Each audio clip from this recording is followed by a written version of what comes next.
Football is the world's most popular sport. This is a story about one country's desire to compete in the global game. The game in question is not football, but football production.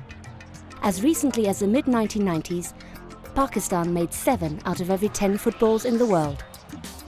Now the game is changing. Because of competition from emerging markets such as China and Indonesia, its market share has fallen to 4 out of every 10 footballs. Pakistan's football sector needs to grow. Key to growth is innovation. The question is, how do you promote innovation? What this story finds goes far beyond the beautiful game. Sialkot, Pakistan. This place has a strong claim to be the home of football production. Here footballs are made mainly by hand, stitched together as they have been for decades. It is here that economists asked, how can we help this sector to grow?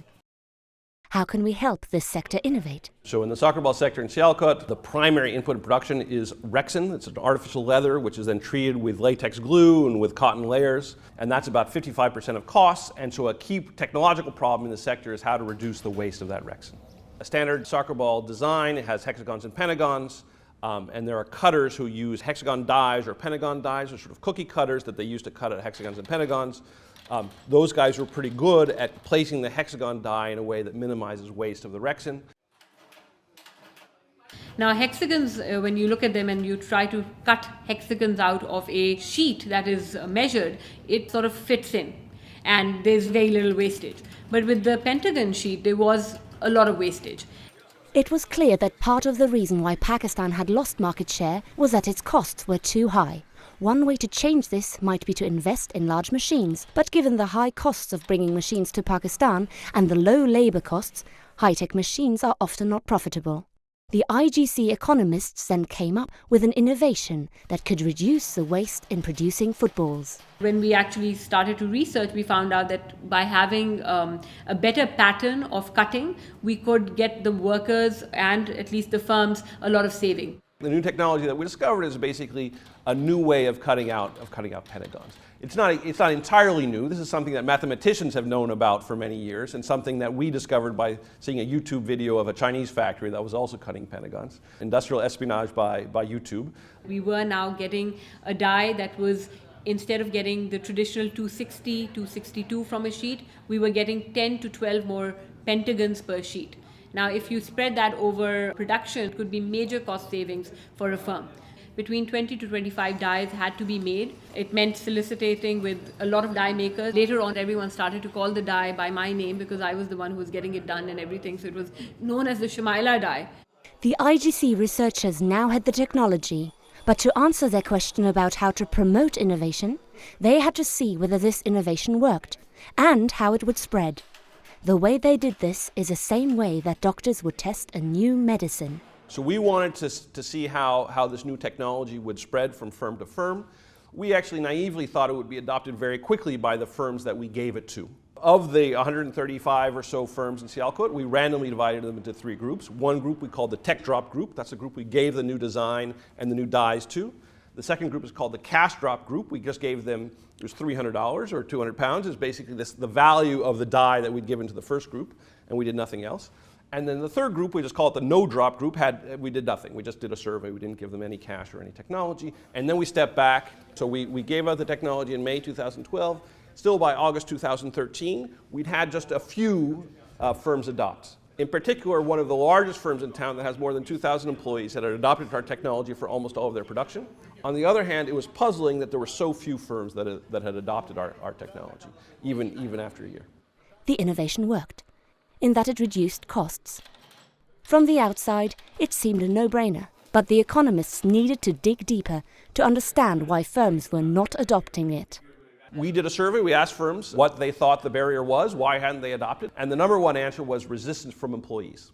They were being paid per piece of the pentagons that they were giving, and it didn't matter what wastage they did on the sheet. They weren't being penalized for that. The worker was just afraid to adopt this technology because he thought he would get paid less. They actually had no incentive to reduce waste of the Rexin. They just wanted to go fast, and our new die was slowing them down. Certainly initially when they're learning how to use it. So this new adoption was actually reducing the wage of the cutters, even at the same time that was saving a lot of the erection costs for the firm. The owners hadn't adjusted the labor contract, and so the employees were expecting that their wage would go down if they adopted the new technology. We did a second experiment in order to investigate this. Basically, we took half of the firms in our original tech drop group that we'd given the technology to, and we gave them a new intervention. We'd say to their cutters, we will come back in a month, we'll pay you a lump sum of a month's salary if you can demonstrate competence in using our technology, if you can get a certain number of pentagons in a certain amount of time. The bonus payment not only gave workers an incentive to invest in their own training without risking a fall in wages, but also gave them an incentive to reveal to the owners that the technology works. 15 firms were offered the incentive and 10 accepted. Of those, 2 had already adopted. Of the 8 remaining treated firms, half have now adopted the new innovation and costs of production have fallen. The workers were successfully demonstrated that they could use the new technology, and the owners saw that the workers were effective in using the new technology, and they were able to get more pentagons per sheet. Pentagons are about a third of total erection costs, and erection is about a half of total costs, so this ends up being about a 1% reduction in total costs, which sounds small. On the other hand, this is an industry with low margins, with margins about 10%, so a 1% reduction in cost is actually significant. We have implemented a such kind of die which can save a lot of cost. So the die which we are using before, we used to cut 6.5 balls per sheet.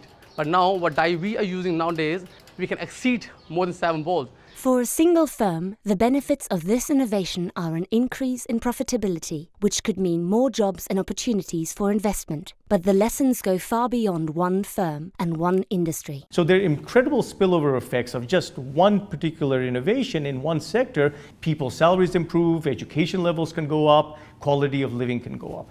And I'm not sure it could be replicated in other places or times the actual intervention we did, but the results show that technology is important. Firms are excited.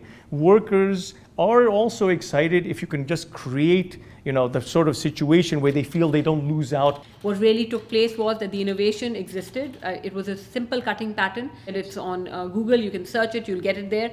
Even with the fact that it was there, manufacturers across were not understanding the actual use of it because there were other hurdles that were not letting them even look at it or thinking of it as a decent idea. We're confident that we're learning something about what the barrier was in the first place to technology adoption. So we're confident saying that employee resistance was one of the barriers preventing adoption earlier on.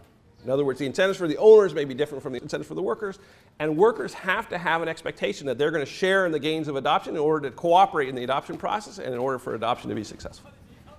In the rest of the world, we say, technology is bad, and if technology is bad, workers lose jobs. This was a technology where the firms would gain, the workers would gain, the sector would gain, And I thought that was really an important point to emphasize to policymakers. And to their credit, they understood it right away, and they said, this is a no-brainer. We should be promoting technology and innovation, not just in Sialkot, but everywhere in Punjab and eventually in Pakistan. If there is an innovation that could benefit an industry such as football production that isn't being used, this could mean many missed opportunities. Inspired by this story, the government of Punjab province in Pakistan has put in place an innovation development fund to promote innovation. Innovation is key to growth, not just for football, but for Pakistan's future. Let's assume that there will be someone somewhere in the world giving us innovative ideas. If we get that innovative idea, then how are we going to make sure that we can spread it into the economy? That is where the challenge is.